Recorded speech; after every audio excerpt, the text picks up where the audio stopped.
What's good, family? This your boy Dwayne Jones with FBA Roots Unleashed. They bypassed the entire committee system. They gathered 218 signatures for a rare, nearly impossible bipartisan legislative maneuver called a discharge petition.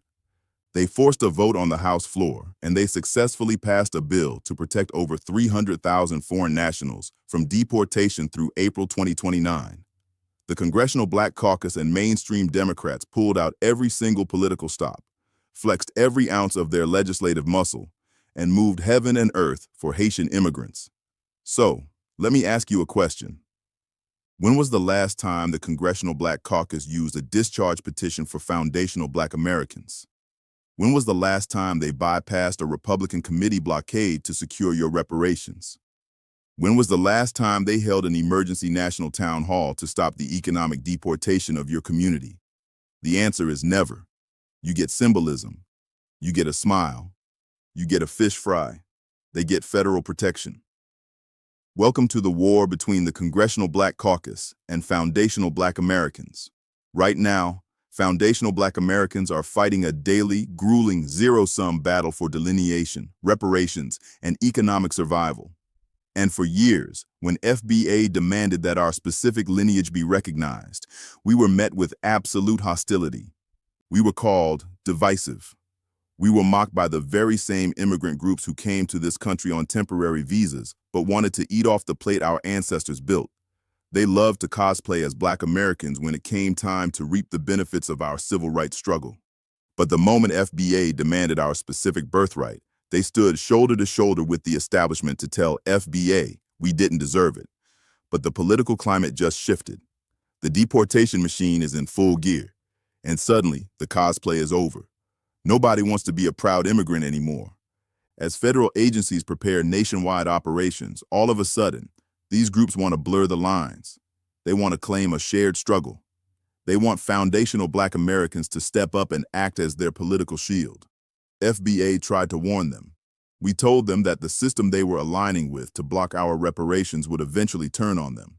But instead of getting their paperwork in order, instead of understanding the literal definition of the word temporary in temporary protected status, they inserted themselves into FBA business.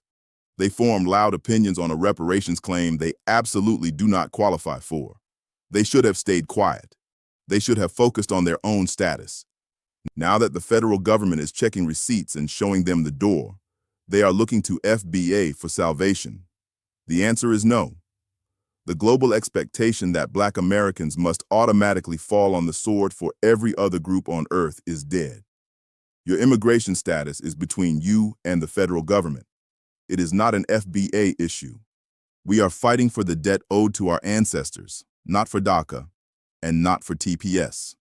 But the true betrayal is not from the immigrant groups. It is from the people elected to represent FBA. The Congressional Black Caucus is currently rushing to the front lines. They are hosting emergency national town halls with House Minority Leader Hakeem Jeffries. Representatives Ayanna Pressley and Laura Gillen weaponized that rare discharge petition to force the passage of House Resolution 1689. They secured Republican votes. They fought like absolute warriors. They are arguing that migrants built this country and that deporting them will hurt the economy. That is a deliberate, historical lie.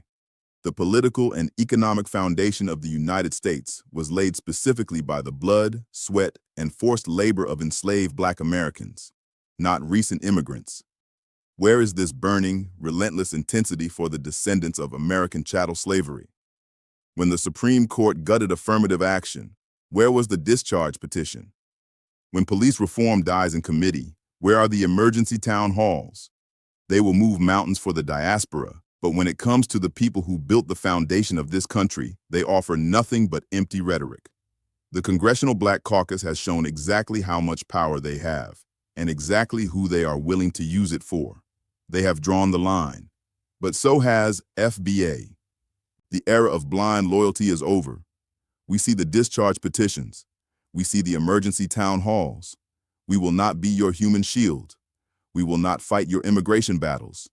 The debt owed to foundational Black Americans is past due, and we will not lift a finger for anyone else until it is paid in full. I'll land my plane right there. Thanks for tuning in. Hit that like and subscribe for more real talk.